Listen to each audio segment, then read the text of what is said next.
Ei galera, você já deve ter visto por aí empresas, pessoas e até partidos passarem uma imagem de consciência ambiental, de preocupação com o planeta, mas que no fundo você fica aí um pouquinho desconfiada que isso não bate bem com a realidade das outras ações que partem do mesmo lugar.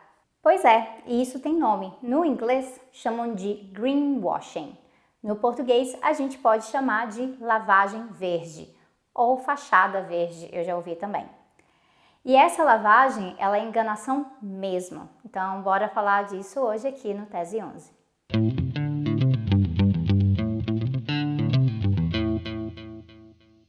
Greenwashing, ou lavagem verde, é uma prática principalmente do marketing e das relações públicas. É uma forma de esconder todas as ações muito graves e destrutivas de uma entidade ou de uma pessoa através de uma fachada que vem de uma outra ação que parece ser muito boa para o planeta ecologicamente. Então, muito ambiental, muito consciente. Isso acontece demais com grandes corporações e o maior exemplo que a gente pode dar, na verdade, tem a ver com as corporações, porque elas investem muito dinheiro mesmo nisso. E aqui eu sempre penso na Coca-Cola. Recentemente, uma ONG, a Earth Island Institute, ela até entrou num processo contra a Coca-Cola por lavagem verde. Isso porque a empresa, há um certo tempo, vive falando que está sustentável, cada vez mais sustentável, chegou até a criar uma campanha falando de um mundo sem lixo ou um mundo sem desperdício. Mas, na realidade, a Coca-Cola segue sendo a marca que mais polui com plástico de uso único no mundo. No caso, falando especialmente de garrafas de plástico. As três marcas mais poluidoras de plástico são a Coca-Cola, depois a Nestlé e depois a Pepsi. E elas estão nesse ranking já tem anos. E aí, numa denúncia do Greenpeace sobre esse greenwashing da Coca-Cola, eles mencionam que só a empresa Coca-Cola produz cerca de 100 bilhões de garrafas de plástico por ano. E aí, ainda tem gente que acha que só mexer na escolha individual é suficiente. É importante sim, mas está muito longe de ser suficiente. Olha essa diferença de proporção.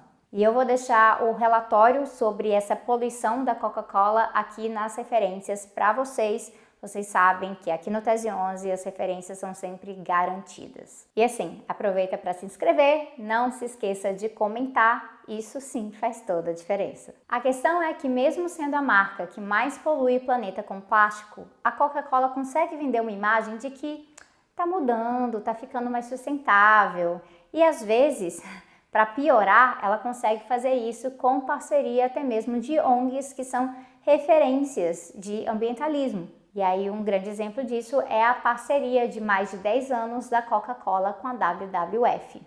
É uma parceria montada para melhorar a performance de sustentabilidade da empresa Coca-Cola e também tentando impulsionar algumas outras campanhas. Então, um dos desdobramentos que a gente pode citar como exemplo é a campanha Arctic Home, ou Casa do Ártico, Ártico Casa, que junta o uso da Coca-Cola de ursos polares nas suas campanhas de marketing, especialmente ali perto do Natal, vocês devem reconhecer isso, com uma mensagem de proteção do Ártico e até recursos investidos nisso. E claro, a proteção do Ártico, ela é sim importantíssima. É importante demais a gente ir lá e salvar o habitat dos ursos polares, mas a própria existência da Coca-Cola como empresa, uma corporação extremamente poluidora, é uma das maiores ameaças para os ursos polares e o seu habitat. Então, fique esperta aí quando você vê as propagandas de Natal com o urso polar bebendo Coca-Cola. Porque o fato de urso polar, na verdade, não beber Coca é apenas uma das enganações da campanha. Um elemento forte da lavagem verde é que, para essas grandes corporações, gastar milhões de dólares nessas campanhas, na verdade, gente, isso não passa de um trocado qualquer no orçamento bilionário que elas têm. Então, vale para elas muito mais fazer esse tipo de investimento e passar uma imagem para os consumidores que estão mais conscientes, mais preocupados e também para os investidores de que, olha, tá tudo bem ou que vai ficar tudo bem, do que elas realmente mudarem as suas operações cotidianas do jeito que deveriam mudar. Até porque em certas áreas, Mudar suas operações significaria, na verdade, falir a empresa, porque todo o lucro que mantém a empresa crescendo e funcionando dessa forma depende de tratar a natureza como mercadoria. E aí um exemplo perfeito disso é justamente de uma corporação que é parceira da Coca-Cola, porque é uma das fornecedoras de garrafas verdes, entre aspas, para a Coca-Cola, que é a Braskem. A Braskem, ela tem até mesmo seu selinho especial de produtos sustentáveis também, entre aspas, porque é isso quando a gente está lidando com lavagem verde. E esse é o selo I'm Green.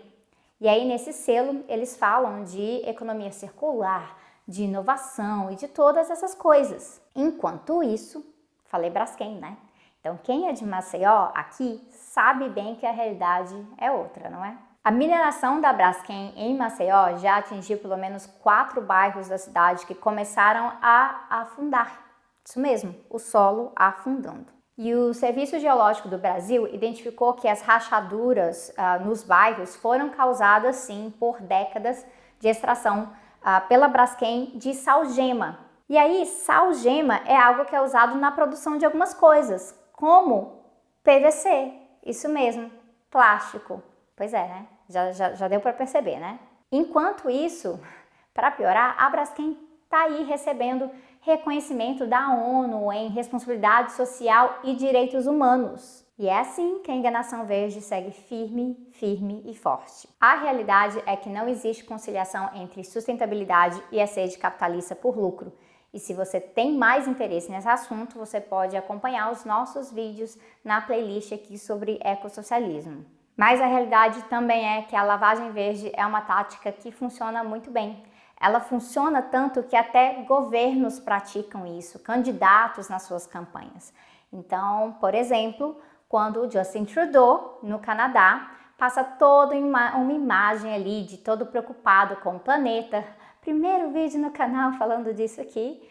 Mas, na realidade, ele promove novos oleodutos em território indígena e até fica chateado quando o governo dos Estados Unidos não leva isso para frente. Tá difícil, né? Por isso que a gente tem que ficar de olho. Só porque é da cor verde, ou usa o nome verde, ou se diz sustentável e coisas assim, não significa que ali estão realmente promovendo uma postura contra a crise climática e muito menos contra a crise ecológica geral em que nós estamos. Obrigada por assistir e eu vejo vocês em breve.